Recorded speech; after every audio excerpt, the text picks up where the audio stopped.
Hello, hello, family and friends and colleagues. LinkedIn Live is live as well on Facebook and YouTube.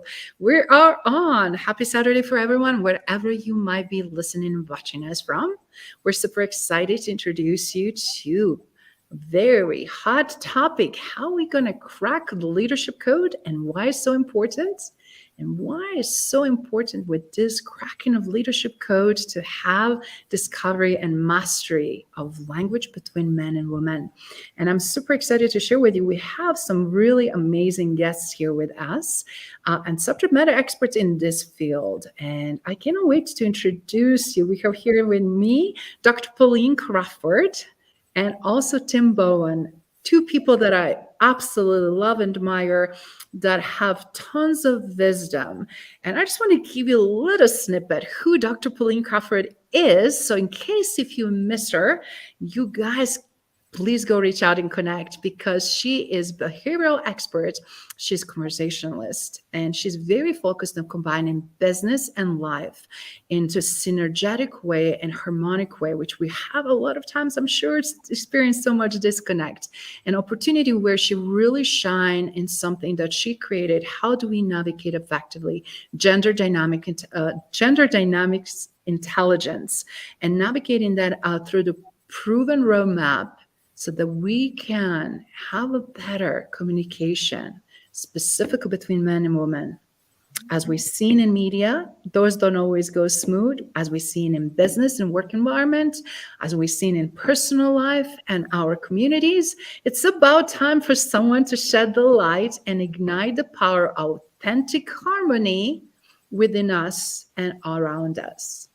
Also like to introduce you to Tim Bowen, who obviously has tremendous experience in very different fields. He comes from serving our nation in military for over 42 years, and he created tremendous footprint. Obviously serving as an officer for 42 years in leadership and management. He's been in wide range working for NATO in wide range of countries. I mean, you guys from Korea, Hawaii, North Carolina, and then also other parts of the world, believe it or not, including Europe, part of the Europe where the conflict happened during former Yugoslavia. He really was fundamental in so many aspects. And I cannot wait for him to share more of his work with immigration, his work with servicing, helping with homeland security, and so much more. So without further ado, welcome, Tim and Dr. Pauline. How are you? Oh, well, I'm absolutely delighted, excited. I'm so in awe of being here with both of you. It's an absolute privilege. And as you might know, but the audience might not know, I'm obviously not American. I hope it's obvious. But I'm a Brit who's sitting here in the US and watching the world needing a sense of navigation. So that's what we're going to shine a light on. So, well, thank you so much, Isabella. And hello to Tim. Yes. Hello, ladies, and thank you so much for having me on the show. I love to share insights on leadership and the working and human interaction, and very pleased to be here today. And I hope we can impart quite a bit to our audience here. Fantastic. So, first of all, when people think about leadership, we've seen leadership being used so much in many different ways. And do you mind shedding some light what the leadership means to both of you after decades of experience in being subject matter experts? What it means today, and what is really leadership all about? Well, I would like to kick off with the fact that I really haven't had a lot of experience of leading in a military sense or in a corporate sense, because I've always been a consultant to that world. So coming in as an outsider, but working with individuals and groups within the corporate world, and occasionally with government officials. I haven't worked with military officials, but I've got a sort of inside-outside view of leadership. And I feel it's very strangulated in many times because you might be a leader of a team, but you might not be a leader of an organization. And so the leader of the team gets sidelined with trying to aspire to the leadership above. But I think leadership is about being human. And I think it's shifted enormously over the last few years, in particular because of COVID and because of the lockdown and pandemic. Everything has changed. But going back through the last 30 years, and I've been in business that long and been around a lot longer, the advent of leadership for women and men has been changing and evolving. And women have striven for leadership against men in order to get into that hierarchy. But I think that has changed as well. And I think leadership has become much more diverse. And then we have the option to either fight about it or become harmony about it. And that's really what my mission is everybody has the potential to be a leader. Indeed, we all lead our own lives. You could take it right down to that level. So how do we actually balance leading our own lives, leading other people, leading a family life, a community life, and being a leader in an authoritative situation, which I know that Tim, you've had much more experience of that. I've always just taken responsibility for myself as a leader in my own life. And that's really what my mission is, to help men and women of all diverse elements in the world to understand we can all step into that. So if we lead other people to success, we actually create our own success as a leader. Does that make sense? Yes, it does. Yeah, very much so. Leadership is all about people. When you strip away everything else, projects, tasks, these are managed. But in the end, getting the people to do these well, that's what it's all about. And it's knowing your people, training them well, inspiring them to do the job, guiding them when you need to, but giving them the freedom to get out there and do it themselves. And at the same time, as you mentioned, Pauline, it's because the dynamics are changing. There are far more women in the workplace these days. You deal with a host of different people. You deal with generational issues out there where you have older people like me who are dealing with people who weren't even born when I started my first leadership job. And you have to look at that from a perspective of, okay, how do you relate to them and get them to understand? And how do they teach you in the same process? Because when you realize that they have skills, talents, everything that they can bring to this, they go out there and they can give you perspectives you never even thought of. And you have to let them do that and give them the freedom to do it, all while making sure they're guided along the right track. I love both of your perspectives, and it's just such a sheds the light also how things change and how it's important to grow and continue to learn and transform on individual level as a contributor and obviously as a leader, specifically if we're also leading the teams, right? And if we are expecting to make a positive footprint. But now we're diving into a really hot topic. Why does leadership code needs to be cracked, and what that means, and why we're seeing what we're seeing that also requires completely different mindset and skill set. I'd like to put a light on this whole issue of equality. I really feel that we have to say goodbye to equality and hello harmony. So that's my theme. And actually understanding each other is very important. You might say, well, we need to understand each other in order to be equal. But in order to be harmonious, you need to know each other even better. So depending on who's doing the leading or the boss role, they may have a whole range of different people in front of them, women and men, different generations, different perspectives, different cultures, religions, sexual preferences, everything. So we've got a very different landscape than we did 30 years ago, even 20 years ago. And with the advent of social media and everything that we know now, as well as hybrid working and everything, women really have got a very important place in what was previously a very male-dominated corporate world, for sure, and possibly military and political world. That shift means that we don't just put female players onto a male landscape. I believe we need to stop and say, right, the landscape is now both and all, because not all men are the same and not all women are the same. So how do we make the best of the talents that we've got? So everybody leads their own talent, if you like. So there might be a leader of a unit or a department, a team, but they have a whole different remit. And if they miss out on some of the best talent by just saying, oh, no, we don't do things that way. Women don't fit into this land, or old people don't fit into it, or whatever it is, they may be missing out on talent. So in order to understand what's in the garden, what's in the landscape, we need to be able to have conversations and actually get into, dare I say, emotional stuff. And of course, emotional stuff has always been seen as soft skills. I don't think they're soft skills at all, because, the emotional side of business can totally ruin a deal. Merger and acquisitions usually don't work because of people. There's so many facts that bring emotional integrity, emotional intelligence, emotional energy into the picture. And men and women and different diverse groups do things differently.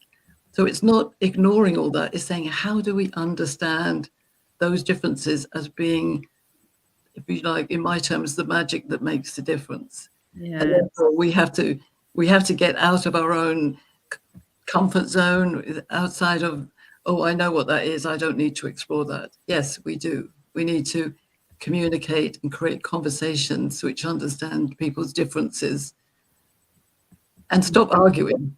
And more listening, right? Yes. Yeah, because I've been telling people for many years, diversity is a process, unity is a result. And when you look at it and go beyond that and say, okay, like you said, Pauline, let's look beyond equality. Let's look at it and say, you don't have women employees, you have employees. You don't have Black employees, you have employees. And simply, they are all part of the same team. They are the people who work for you, and they are people. And yes, we do recognize they have different sexes, that they have different religions, that they have different ethnicities, different heritages, things like that. But they are a resource to you. They are not a limiting factor. And you don't say, well, because this person's a woman cannot do this. No, forget it. They are a part of your team. Look at the skills they do have. What do they bring to you? And then how can you maximize that with everybody else? And then show that you value that. Bring it out there to where they see, yeah, this is important to me, the leader here, that you have this talent and I want you to use it in this way. And when you do that, you will see these people light up so well and so fast, and they'll take that ball and run with it. Absolutely. And the word I love there is Tim, is value. And going back to you, Isabella, value, I think there unfortunately are a very traditional human nature which says, no, value is only the profit margin. Value is only the completion of the, the customer chain. Yeah. And actually value is so intrinsic as well as extrinsic. The value that I have by doing something that I love doing is huge to me. So if, for instance, we talked about something like kindness as a business value, kindness between people, and some bosses might say, oh, no, that's a waste of time. It's not going to make us money. But actually it will, because if your employees are treated in a kind way, they will treat their customers in a kind way. And customers actually want to be treated in a kind way, to be loyal. So there's all sorts of ways to ensure that value is not just what it used to be. And I think that's a really important part of the leadership code, is what are you actually going to put on the bottom line? Could you put intuition and kindness and compassion? Mm-hmm. And I can see, as I'm sure you too as well, some people going, what? Yeah, in public service, they may not come up as something readily apparent that you have these, but when you have these, you get a workforce that is more motivated to do the job well. They don't look at this as, okay, well, I'm going to get paid every other week no matter what. They say, no, I like what I'm doing. The people I work for, they appreciate what I do, what I bring to it beyond just the normal rote doing of the work. And so they give you more and they give you better. And with that, you get constant improvement, and you get out of the thing of the piece rate work mentality where you just go in and do the same thing the same way every day, and you go home at the end of the day. It goes far beyond that. And they feel good about coming in. They feel enthused about being back there the next day. and they feel like, yes, I am more than just a cog in the wheel.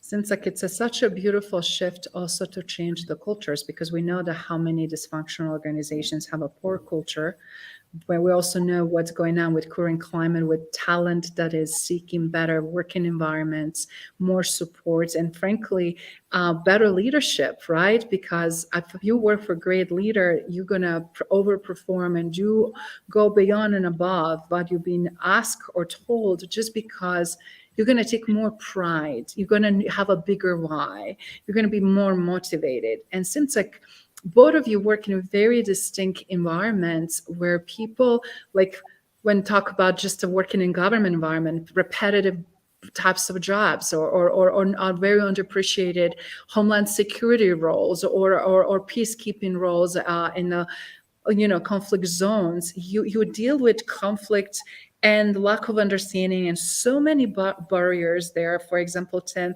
do you mind just highlighting how did you navigate that? Because you elevated your own performance, you were the leader and leading others in the same time. And I frankly believe strongly that you didn't have much of that time even training to do that, but yet you just knew it what to do. Do you mind highlighting that? And similar to Dr. Pauline, you worked extensively in Asia and other parts of the world, and you dealt with similar situation and produced tremendous results, so that everybody that watching, listening can see how they can apply that. Yeah, I look at that from a perspective of, why are you doing what you're doing? I don't do this for a paycheck. I don't do this because somebody pinned rank on my collar and said you're in charge. I do this because there is something that needs to be done. And when you look at, okay, what needs to be done and where do I fit into that picture? Take, for example, serving with the NATO forces in the Balkans. No, I cannot magically bring peace to these people, because there are long-seated issues here that need time and effort and everything to iron out. What can I do to make this situation better? How can I go out there, get my teams out to the field, collecting information, reporting on what we're doing, speaking with the local populace, and getting an understanding of where they are, so we have an understanding of where we are in this process. And I convey that to my people, is that this is where we are, this is what we do, this is why we do it. And that part is important. Why do we do what we do? And when people understand that, and they see a value in what they do and how they are part of it, that you're not just somebody watching the passing parade. No, you're a part of this. And that part may not seem large, but when you're out there, we were doing intelligence collection. And when you're doing that, sometimes the report you have that may not seem to be much at the time means something to somebody else up the chain, because that's a piece of a larger puzzle that they're putting together. And when they see that yes, this is valued to somebody else, this means something, we have accomplished something in the process. They know, again, we're not going to solve all these problems overnight, but we are taking steps forward to make that happen. And I love what you said, Tim, and I want to make the observation to everybody watching as well, the one lovely way that you framed that, because you used a lot of why. So why are we doing this? Now, in my experience of studying different types of men and different types of women, there are a lot of people who don't say, why are we doing this? They just say, okay, we're doing this, and when are we going to do it? And are you going to do it the way I want you to do it? Because this is, and it's not done unkindly, but it's a different approach. And I think one of the things I want to bring in a story about how people feel appreciated, because I love the way you lead, Tim. I would very much like to work under your lead, because you are sensitive. There's a lot of people who are not insensitive, but they don't realize the difference. So, for instance, between men and women in my study is that I can't remember the exact stats, but it's something like 95% of men think that they appreciate women, and 95% of women don't think that men appreciate them. And the reality of that statistic is that it's not about whether we appreciate, but how we appreciate. So I was actually running a program in Malaysia, and it was with a wonderful group of Muslim men and women who worked for the Ministry of Women. They were all good people, And I gave them a mixed gender table exercise on appreciation. And as a summary, one of the young men stood up and he said, well, I think I think men are very good at appreciating. So I said, oh, that's excellent. Tell me how you do it.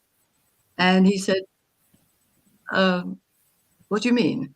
I said, well, you come home from work, your wife has been out working, she's got all the children, yes, she's cooking the meal. How do you appreciate her? Well, I usually go and get out of the way and go and sit in the armchair and don't do anything. So I said, do you think she feels appreciated? And to be honest, in his whole life, and he was a lovely young man, he hadn't thought about it. And he said, gosh, no, I don't actually tell her. So I said, just try it. And you've got to remember that when you appreciate a woman, you might have to say it 10 times. Whereas if you're appreciating a man, you just say it once. Now, this is general knowledge about our differences. And as the leader that you are, Tim, you probably are the one who would appreciate somebody with a good dialogue. But sometimes we do things which, in our perception, are X, Y, and Z, but somebody else sees them as A, B, and C. And if they don't like it, they'll go, he just doesn't care about me. Or that boss doesn't listen to my ideas. They never give me the time of day, so why should I bother? It's all those little things that start disintegrating the unity that we're looking for. So we go through harmony to get to unity. We need to really listen to how somebody is seeing the world. And to be honest, nobody sees the world the way you do. Nobody sees the world the way I do. It's about joining in the middle, in the space between us. So I talk to people about the conversation is in the space between you and another person, and to see it as not just you talking or just them talking or you just listening, or it's a flow. And that's why, we have to explore. In many, many stories over 30 years, I have loved it when somebody just didn't realize something. And a lot of people don't even know that they don't know. Quite true. And I found that working with your own people is, and the people we would encounter in our jobs is, I try to take a moment to find out who they are. Yes. Let's not talk about work. Let's talk about you. Tell me about you, your family, things like that, your aspirations, and apply that and show that it means something to you, the leader, in return. And you got to remember these things, but that you know when their kids' birthdays are, you know what's coming up for them, what's important to them. You know when I dealt with many different religions working in immigration, and when are their holidays? What is important to them? Yes. And when they see that and that you are proactive in these sort of things, and even to the point of being opportunistic, during the virus restrictions, I'm communicating with my employees. Well, they have their children at home. And she says, well, I have a history question here. Well, I said, well, that was my major in college. Put them on the line. And I'm helping him with his history homework. And they appreciate those kind of things, that you are more than just business with them. And when they see that, they respond to it positively in the work that they give back to you. Absolutely. It's all about creating a bridge of understanding. But also, I do think it's about allowing people to be themselves.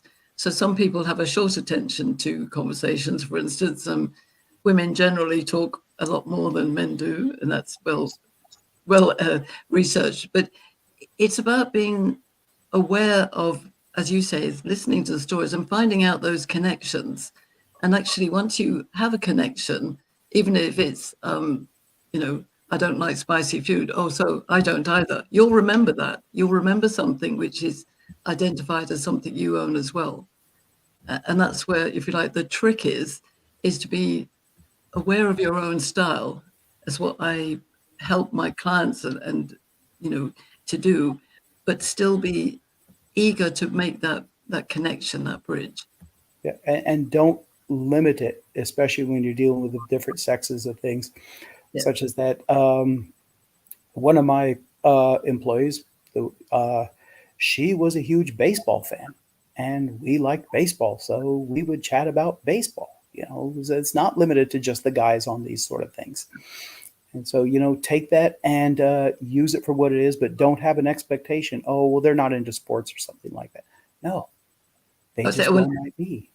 in my book, I talk about don't make assumptions, and I mean, obviously, it's quite challenging because as human beings, we do run with assumptions. But I say try and limit your assumptions and don't make judgments. So when you have a magical conversation, it's no judgment, no anger, no coercion, and that allows you the space to say, right, do I want to step into the space with this other person? And there's still a choice. Not everybody is going to be absolutely tuned into you, but at least if you can maximize the tuning in, you'll find authentic harmony. And that's the goal through a jungle of differences. But I think we've got a world which has kind of made differences difficult. And I would say there's no such thing as a difficult person. There's only a difficult situation in which you're part of. And you look at it from a perspective of, yes, we're different, but we're also the same. Yes. There Yes. was a limited time there in the Balkans where we were actually getting along with the Russians. And I served with Russian soldiers. And as I spoke to a Russian officer there, it's about what we were doing, our interactions with each other. And we talked about our own careers. We were more alike than different. Yes. And And if higher leadership could have conceived that, we probably wouldn't be where we are today. But we understood that, and we related well together in that aspect of getting to know each other and appreciating each other. And so, the cultural barriers are there. You can take them down. They are not made of steel. You can get through them. Sometimes all you got to do is open the door and walk in. Well, I agree. When I work with my clients and I use my gender dynamics intelligence map, and they say, "Oh, I don't want to be on there," I say, "Are you breathing?" Well, if you're breathing, you're on the map somewhere, because we're all in this world together, and that's the baseline. And I agree. And also, I love to smile because actually, if you catch somebody and smile at them, they will smile back. Mm-hmm. So beautiful segue. Obviously, I love that you can have authentic leadership and how important that is that you just highlighted, but also how it's important to have an authentic harmony and how it, obviously leading in a new way, we have to try something different. And one of the things that I'm also hearing you mentioning, both of you, if we're focusing on differences, that's just going to tear us and separate us further along, right? And we'll be having a hard time making decision, having unified front and opportunity to make a difference. But if we focus on similarities, we can go much further along. With that in mind, how do you create those harmonious relationships? I believe it is by, firstly, it's about your nature and your own value system. So you set the intention that things are going to be harmonious. That's your starting point. But I do think, and I would just qualify, I don't think differences are difficult. So I always say to people, differences are like all the facets of a diamond, and how the light shines on them makes that diamond shine. And so we want to value, maybe it's the word difference that we have to change. So maybe it's about the variety. It's about it's the range of characteristics we have, which are so beautiful. I don't want to be the same as anybody else. I want to be uniquely me, but I know that we are all human beings. So we have that quality of, to be honest, be good or bad. I always say, that's a choice, but how we interact and how we create harmony. If we take the orchestra's got different instruments. We've got the strings and the percussion, and we've got the brass section, and we've got the conductors bringing it all together. So in any leadership position, we're looking to what are the pieces that we want to bring together. So not honoring the strings over the percussion and the drums, but also saying you only work best when you work best together. So if you play a wrong note just because you're being awkward, then you're going to ruin the whole piece. And really, that means you're not a musician. So either you can stay or you can go. So any wise musician will stay and do the best to be the right thing. And that's what I help my clients. I say, you have a choice. You can enjoy this magical circle, this wisdom circle that I run, and choose to stay. But if you start arguing and getting over egotistical and opinionated, I will ask you if you'd like to leave. And I won't say you've got to go. I'll say, would you like to leave? This is not going on. People say to me, what do you do when people are angry in a magical conversation? I said, well, if they stay, it ceases to be a magical conversation. It turns into something else. It's about using our common sense. I think dare I say, our traditional world has become very rigid, and with the advent of women coming into business and bringing home and life into business over the last 30, 40 years and longer, increasingly with social media and flexibility, women entrepreneurs, women leaving corporate world because they don't like it. There's different choices out there, and it's much more fluid.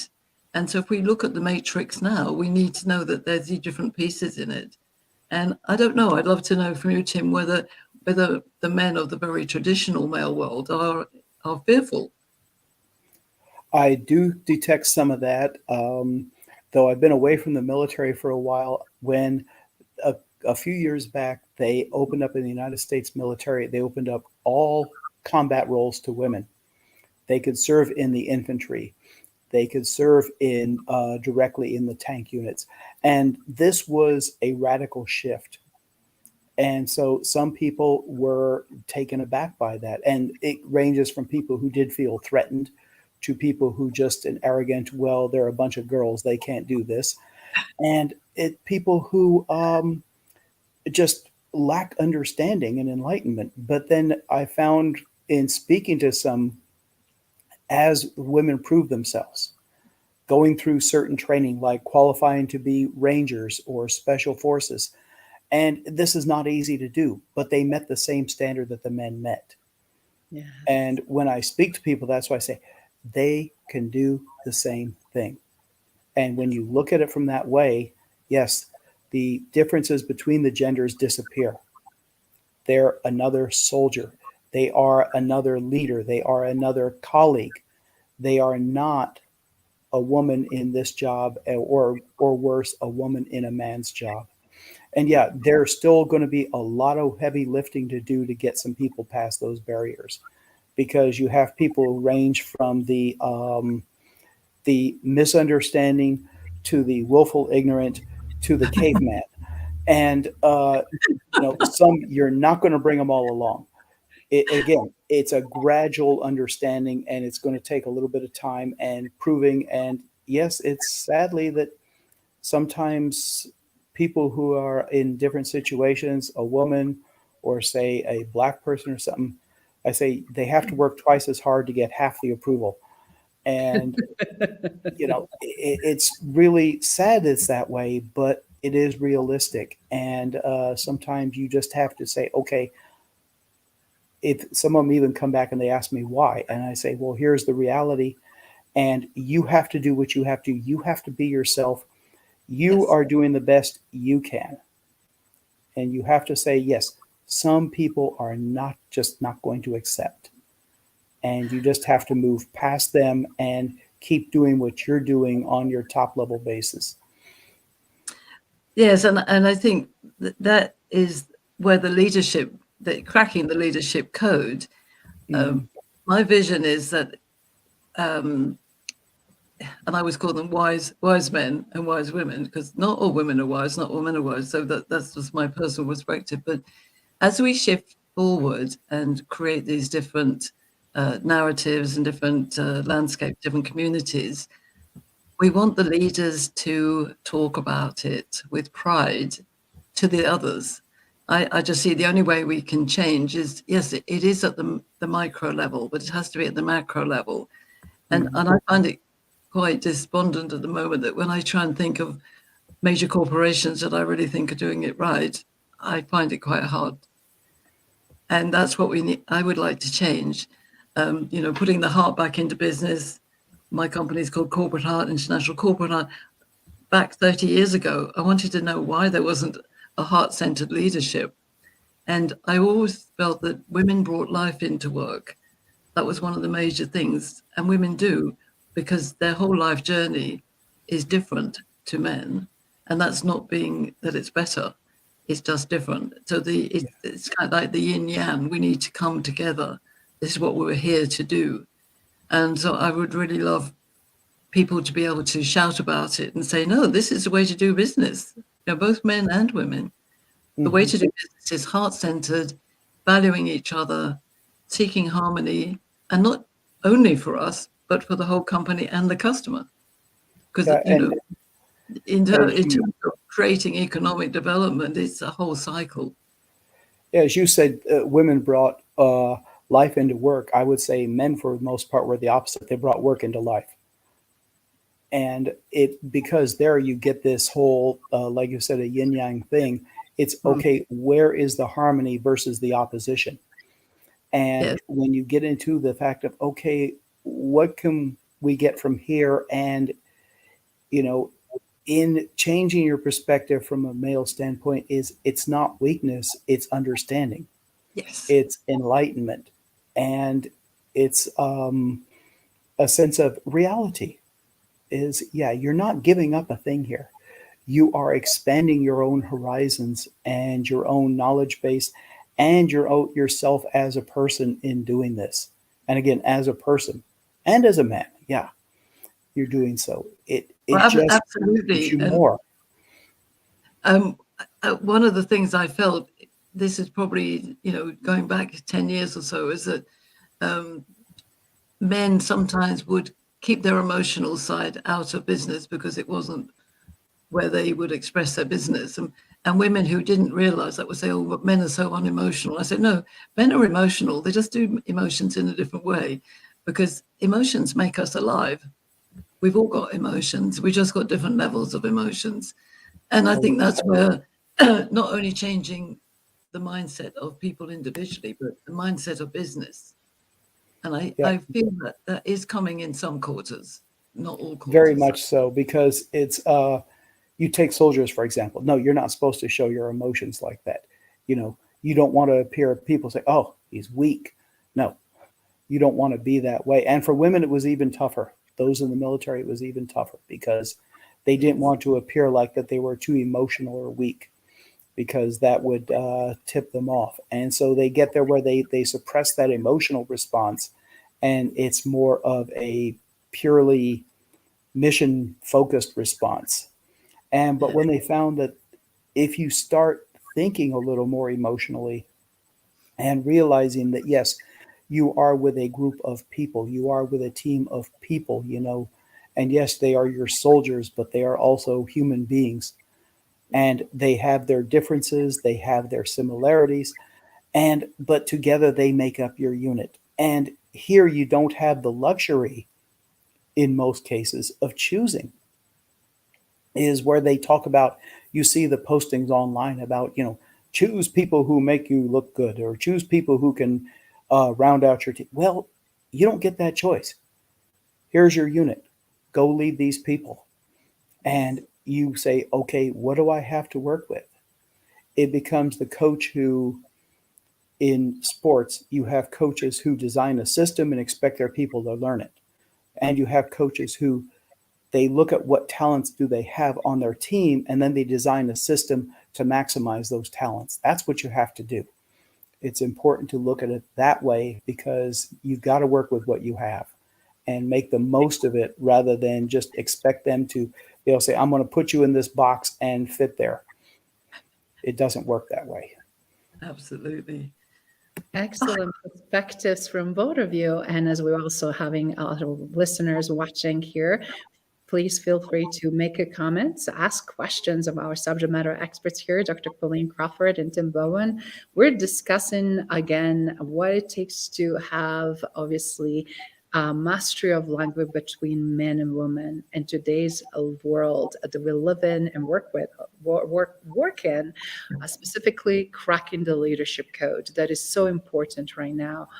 With the new transformative approaches that are effective, that are working, that can really move the needle for everyone individually and as a team members and as a leaders in their current environments. And everything you mentioned earlier, Tim and Dr. Pauline, I believe also it's very similar in corporate arena, and seeing exposure to that world too.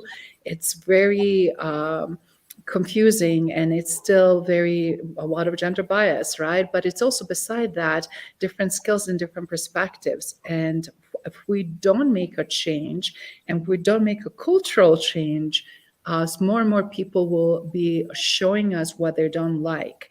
Right now, we're seeing elements of dysfunctional cultures and leadership reflected in quiet quitting. Then we saw quiet firing. Then we saw quiet hiring, where things shifted also, where quiet quitting, you were just doing just bare minimum, so you're still keeping the job, you're underperforming, and you simply don't care. Quiet firing was where we won't want to necessarily let you go and deal with all the minutia of exit, right? But push you out of the door systematically so that you're so miserable that you will eventually leave. And then we also have a quiet hiring. I'd rather hire someone who thinks and acts same as I do, so I don't have to elevate my game. And it's easy for me then to continue to do as a leader or someone who has a position of power, but without elevating and changing my game. All three tremendously dysfunctional. So with that in mind, do you mind shedding some light? How would you handle these issues, symptomatic issues that we're seeing in corporate arena, not only with Fortune 500, but also other parts of the world? I think what's interesting, the word in there is the idea of power, and actually shifting the nature of power from, egocentric authority power, hierarchy, oh my God, I've got to do this in order to get more money, etc., to human power and again, heart-centered leadership. How you go about it, I know with my advance into business, you need a leader in a title sense, a leader, the budget holder, the man or woman at the top, who actually is willing to shift the culture, but maybe curious as to how to do it, because they're stuck in an old mindset. But those are the people that we can help, because they don't have to do it all. If you were somebody who, for instance, you're the leader of a company, and I've come across these, that you don't want to go out and mix with everybody. You're not maybe traditionally a people person, but you're very inspirational, creative, genius. I mean, dare I say, we know with Steve Jobs, he was a fantastic creative genius, but he wasn't awfully good with the people he didn't like. That is very well documented, but it just wasn't his thing. But he knew that he wanted to build an organization that would support his dream. We can help that by finding the people in an organization who have those natural skills. I would, dare I say, like Tim, you have a lovely sensitive leadership style, which is strong but sensitive. And it's a very good balance that will appeal to women especially, and to the functionality of a business, but it brings in the human side. So I believe you're looking for the right leaders and champions, a word that you use a lot, Isabel, and I love it. Those champions who are going to be if you like, the lighthouses. I love lighthouses. I see us all as lighthouses, that we shine a light. So those champions are the ones in the business who really love the process of creating conversational classes, having support systems, and the leader, as long as he or she lets go and says, yes, this is what my intention is, then I believe you can change an organization fairly quickly. Now, one of my favorite role models is Sir Richard Branson, not just because he's a British guy, but I do believe he set out with each of his businesses, which are very different, but with a mindset that the people were an important part of it. And that seems to be part of his success, and a very big part of his success. And I think that is possible in all organizations, whether you're a sensitive leader like Tim is, or you're more of a task-focused, masculine-minded leader. It doesn't matter. You've got to have the willingness to go into a new state of mind. And that's where it's about getting out of the comfort zone of the old leadership.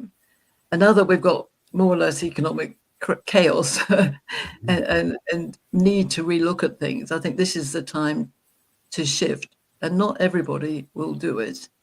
We need to find those leaders who are willing to step into that space. And I hope that you agree, Tim, as a man, it's very important that we help men who are still in the majority of very, very senior roles to come on board with this. Yeah, and not only the senior roles, but as much as you've got to have the top working well, you got to have a great foundation. And that starts with the first lines. And I'll tell you, I didn't learn to be this way in leadership training because all my leadership training initially was with the military. And I was working initially in the infantry with a purely male audience. And so it was a different perspective. And it took a bit of intuition and thinking over time to get there. And that's some of the wisdom that you have to impart to a lot of these first line leaders, because you can give them all these leadership classes out there that teach like the fundamentals of leadership, the 4 methods, the 7 steps, things like this, all well and good. It's what we used to call in the military, okay, I've taught you enough to make you dangerous. It's, you have to look at it from a perspective of here's the human factor involved and here's the reality of it. Leaders are human. Your team is made up of human beings, of people. This is how you really have to look at and relate to each other. And when you do that, that will be something that bubbles up in the organization as much as that. And when you speak to the different levels of this, you almost have to do it from a unique perspective for each one, because it's much like when over the years I taught religious education classes, I taught second graders, I taught junior high kids, I taught high school kids. You have to use 3 different approaches because they speak different languages, their perspectives are different. And when you do that with teaching the leaders in an organization, where does it fit with this person? This person has subordinate leaders. This person is responsible for the entire facet of this organization.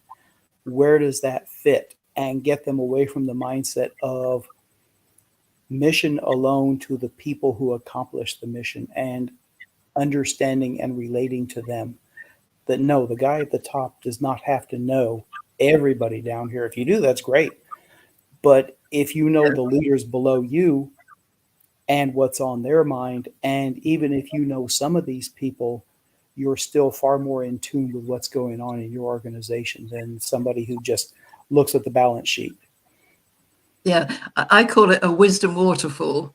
So like you're describing, it's the wisdom from the top, but it can go down, because you can have these different champions at each level. And it's a bit like Simon Sinek, who talks about the finite and infinite game. You know, we need both the finite and the infinite. We need the entrepreneur mind and we need the employee mind. And that's where I think leadership is a lot about letting go. And give a trust and believe that things and people will do the right thing, and give them opportunity to prove themselves and to grow, right? It's all about eliminating fear and obstacles and leading in a way that is not empowering and overpowering, but not overpowering, but is empowering and giving chance and opportunities for others to show what they're capable of doing. And sadly, we see, unfortunately, way too much dysfunctions. And that's why I'm, for everybody watching and listening, giving opportunity. If you look at in comments, what Dr. Pauline is going to be doing and bringing this amazing 3.5 hours workshop exclusively over the Zoom for very limited number of our audience, for all the leaders that are willing and eager to crack their leadership code, either on individual level or on the level of their organization, where she will tackle framework that can really not only transform your performance and create an amazing champion performance, but also change and shift to champion culture that really is going to resonate with your colleagues and teammates. Because again, on the end of the day, we're here to do the best we can with what we got, right? Yes. Yeah. And I'd like to share a little. The word best is very special to me. Years ago, I was trying to be very clever and think of some kind of acronym for best. And I was thinking about business, excellence, strategy, all this stuff. And my son-in-law, who is an excellent relational salesman, he said, oh, make it simple. Be extraordinary starting today. Wow. I love that. Mhm. And Yeah. sometimes we get too complicated. You know, I think the world has become very complicated with, especially Mhm. with some of the DEI policies and then the control functions. We've got to remember that we're human and that we react in different human ways. And that's really the discovery trip that everybody will take who comes on my program. And there'll be lots of aha sounds going on around, because going, oh yeah, that is the way I do it. Oh, I never realized that I was different in that way. I think we've become too complicated in the world, and we need to come back to the simple nature of human beingness and Mhm. being ourselves. Would you agree? Yes, it isn't complicated, because once you are in tune with your people and you've got them, as you say, in harmony, it sounds great and it works together well in a situation where it happens on its own. And now I was fortunate. My last team was a very high performing group in that they were higher graded. They were very much experts. And those that I did hire, I had the choice. I hired well. And part of their own job description said, works well with little to no supervision. I point that out to them. I didn't have to ever say it again, because they were taking care of so many things without me even knowing that they were doing it. They came in and told me they did it. And life was good and life was easy. And they worked well together. And one of the things leaders have to do is foster that environment where I would come in and I'd see them standing at the doorway of another colleague's cubicle, and they're discussing an issue together and devising solutions and all. And I didn't tell them to do that. It's they figured this out on their own and they're working it out, or they're going upstairs to one of the other sections where we have interoperability, and they're doing this on your own. And that's what you want to strive for, is the harmony is in the way that they just work together without the conductor with the baton, because Mhm. they hear the music in the head, they see the Yeah. conductor in their mind's eye, and they are able to go out and do it without the benefit of you actually being there. That is brilliant. We're getting close to the top of the hour, and this is again opportunity for everyone watching and listening to take a massive action. Dr. Pauline will be conducting workshop that is going to happen on June 28th, and you guys have a chance and opportunity to partake into that, where she will be exclusively working on she has a special that you can register. You can learn what it means to crack the leadership code, how to create harmonious communication relationship in your working environment, whatever that might be, or your personal life. I mean, because everything is interconnected, isn't it? And then also with tremendous value. And if you don't mind, Dr. Pauline, do you mind sharing what they're going to get off of that workshop, so that when they know what they're getting themselves into? Okay, so what you're getting yourself into is the willingness to share, because as well as explaining some knowledge parts of what I teach, the gender dynamics intelligence for archetypes, how you are one of those, how you interact with other people. There will be a lot of interaction in the session. So it's about sharing stories. It's not just about my stories. That's why it's been delightful to have Tim here, because women have different stories to men, and sharing them is really important. And what you'll discover is that the problem that you thought you had actually is the same as somebody else's problem, and probably everybody's problem, because actually there are no problems, there are only opportunities.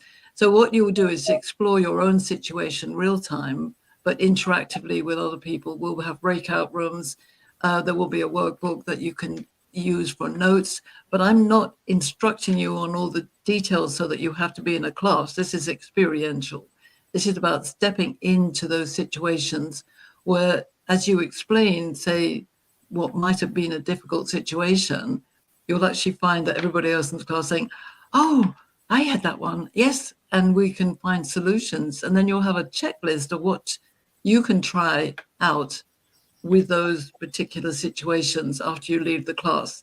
And I found that very often when I've done one-on-one sessions with clients, they have one particular difficult person to deal with in their life. We solve that. And they come and say, oh, I solved all the other ones as well.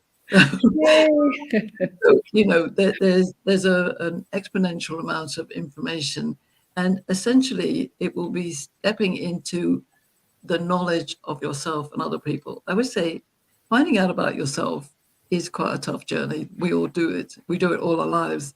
But learning about other people who are not like you is the very magical part of your life that sometimes we don't do. So that's the vision. So the 3.5 hours, we will have a break in the middle, a pee break, but it will be on a Zoom call. If the time zone doesn't suit your time zone, then I'm very happy to arrange a class for your group and your team on your time zone. Obviously, we live in this very global time zone world. Even in America, I'm on Pacific time, and I think, Tim, you're on Eastern time. So Pacific we also. Pacific. Oh, you're on Yes. Pacific. That's right. And Yeah. Isabel's on Mountain Time, and other people listening will be on Eastern Time, and then you'll be in the UK. So this is available for your team in an in-house situation as well. And one of the things I love doing most is face-to-face. So my vision is to run this program actually in-house for companies, and that's what we are dreaming about to do. I think the main thing, it's about being open-minded and willing to understand that you've got absolutely almost everything. This is just the last piece. Cracking that code opens up the door to much more authentic harmony in your life. And you will receive, not necessarily a physical copy, but you will get the ebook of The Power of Authentic Harmony within the program. That's Yeah. fantastic. And now you guys, Brett, had a chance to watch and listen, take action. And we look forward to seeing you next Saturday as we're going to have another topic addressing why cracking the leadership code is important and some additional components that you didn't have a chance to hear today so that you can obviously be more successful and have opportunity to shine and create fantastic champion culture in your environment. Thank you, Dr. Pauline, and thank you, Tim Bowen. It's absolute pleasure again to see you both and have this experience and elevate the game of leadership. I kudo you for everything you do and for this great opportunity to offer something that is not only timely, but uber important and relevant, as Dr. Pauline pointed out, across the board, no matter what environment you might be exposed to. Any closing remarks from both of you?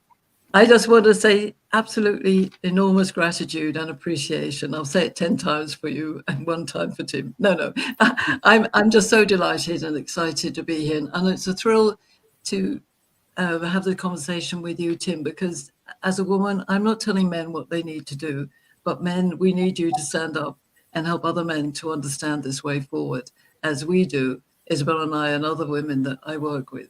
Together, we're going to make it work. So thank you. Thank you. Indeed. And thank you, ladies. It's been a privilege to share this with you. And yes, to share the different perspectives and all. I will tell everybody with Pauline's course, I want to give you the thing of, think of this as cracking the sound barrier. Once you are through that barrier, you know, there are no limits as to how fast you're going to be able to go here. So please go ahead and sign up for that. And I think you'll get a lot out of it. I see in my conversations with people on LinkedIn, I see a lot of people who tell me that they are working for dysfunctional bosses and information organizations. And it's depressing almost to see that you know, it can be better. So if we all work out there to make it better, it's going to be so. So even you employees out there, work at it and train your bosses.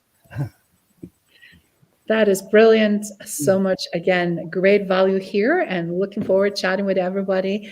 And feel free directly to reach out to Dr. Pauline Crawford or Tim. But the best part is, guys, this is just the beginning and to be continued. Have a fantastic rest of the Saturday. Okay. Bye.